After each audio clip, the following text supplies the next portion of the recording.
So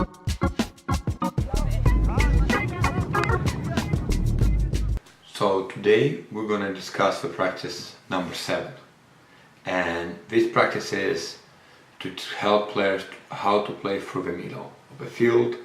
And here's the key points, and I want to go through them first today, just for you to always keep that in mind. Alright, so the first one is probably one of the most important and one of the least appreciated. It's called check shoulders. So the players always got to check the shoulders. And you know, this is not a gymnastic for your neck. This is really for you to understand what is around you. So that means you do it not once, not twice, you know, before, but constantly. You just want to scan the field behind you. You always want to know who is there. So you do it every 2 seconds. So it has to be a habit. You always checking what is around you. If you learn that, you already will become much better player. But it's hard to learn, and you have to remind yourself. But the main thing, again, it has to be real. It can't be just like this, movement like this, without knowing what's going on there. You gotta figure out how to learn what is behind you. It's not gymnastic for your neck. It's really, you can turn your body a little bit, open up your body, do whatever you need, but you need to know what is behind you. Okay? The second one is a half turn receiving, and that's, again, if you have an ability to turn and play forward, you should do that. Obviously you will figure it out if you're checking what is behind you. So if there is a space, nobody's pressuring you from behind, you gotta receive halfway turn. Communication will help both of that. If you know, if your partners can talk to you what to do and tell you have time turn, or you gotta play back, or you have pressure on, man on, that needs to be said, right? The other one is playing between the line. I'm going to describe it. What I mean by that is in a first exercise. So that's important to learn how to play between the lines instead of just running and checking to the ball. And what I like to say is playing two touch, but it doesn't have to be two touch. It has to be the number of touches which is required to play fast, so that opponent cannot adjust in time. Alright, so these are really important points. As I said, if players during this practice can start scanning the field behind them, that's probably better than just saying check the shoulder. It's actually, I will put it right here, scan the field. Alright, scan the field. Alright, so this is probably a better way to say what is field behind. Obviously you need to scan the field in front of you, but that's easier. Okay? Alright, so young players, simple, again the same thing everybody does. Well, young players work on skills first for 20 minutes, then 1v1, 2v2, 3v3s, and then we're going to the exercises. And young players are gonna have this their third exercise. It's 5v2. So 5 blue players, 1, 2, 3, 4, and 1 in the middle against 2 defenders, monkeys. The key is this, that when this player has the ball, and if this player receives, no, we have to provide, remember, we have to provide proper support, but if this player prevents this pass, this player prevents this pass, then the pass can go between them here. So that's, and now the position of this player is extremely important. If he decides to come here, well, by the time he turns, he's going to be pressured and he's going to lose the ball. So he needs to play behind them, and he also needs to receive the ball halfway turn, just like here. So then he can easily play the opposite side. We do want the player play this ball, not back and not here. Sometimes it's okay to play here and then switch, but really what we want is halfway turn, because there is nobody really behind him. So he should be able to receive a ball to play forward. Okay? So that's what's called between the lines. So this is a line and you play behind it. So it's behind one line, and then would be defenders, for example, here in real game. So you play between these two lines. Okay? That's extremely important activity. If you do it right and quick and always receive across the body and play the ball opposite side, important. When the two defenders staying like this, I want this player stay here and not running here and not running here. Yes, there is no way the pass can go. But if they stay so close, we're going to play around them. We don't need a center player, man. As soon as they figure out and start going, not letting us play around, then we'll play through them. So that's the idea. So when they stay close and don't let you play through, don't run around like crazy. Just stay and chill out. We'll play around. Then you've done your job by bringing the two defenders together. That's good enough. We'll just play around without using you. You've done your job. Okay? And the last exercise is 3 against 3 or 4 against 4 in the middle with 2 target players on each side. So blue playing the ball like this and red playing this way. Again, receiving. One rule we can add if players doing it good. And this exercise actually every group gonna do it, so everybody should pay attention, even if you're not in the youngest group. That's gonna be your exercise number 3 in the older group. So in all the groups, if this player receives the ball, he cannot play back to the same target. He needs to receive to be able to play forward. Okay? Yeah, the rule is that when the ball, let's say, played, this player becomes target dribbles in.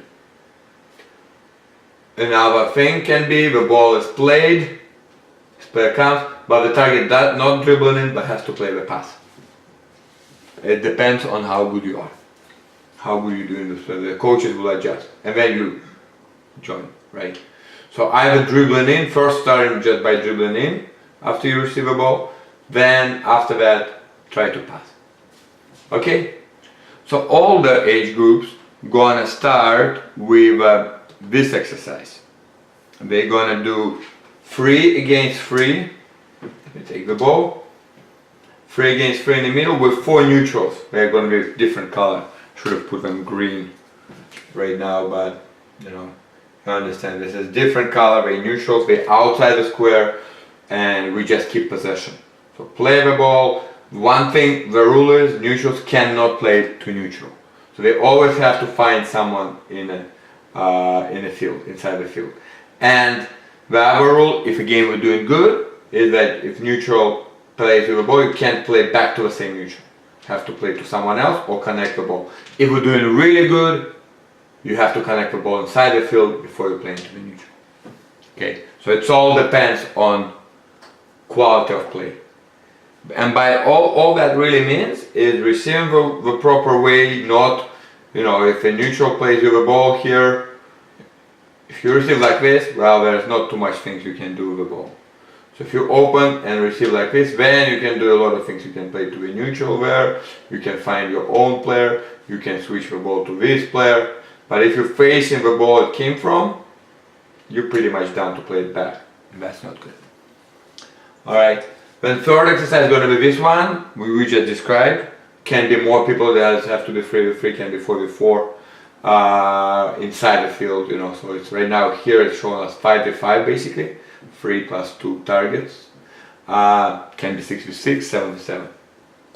And the last exercise is a little bit harder, and I will quickly make it. And we're not going to have soccer ball here. This is, well, actually we will. Sorry.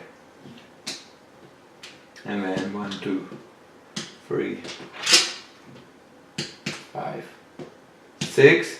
So it's 6, forget about these guys, 6 against 6, 6 blue, you can see them right now, I hope you can, like this, 6 blue against 6 red, and 2 neutrals. Normally we would have 3 neutrals, a centimeter.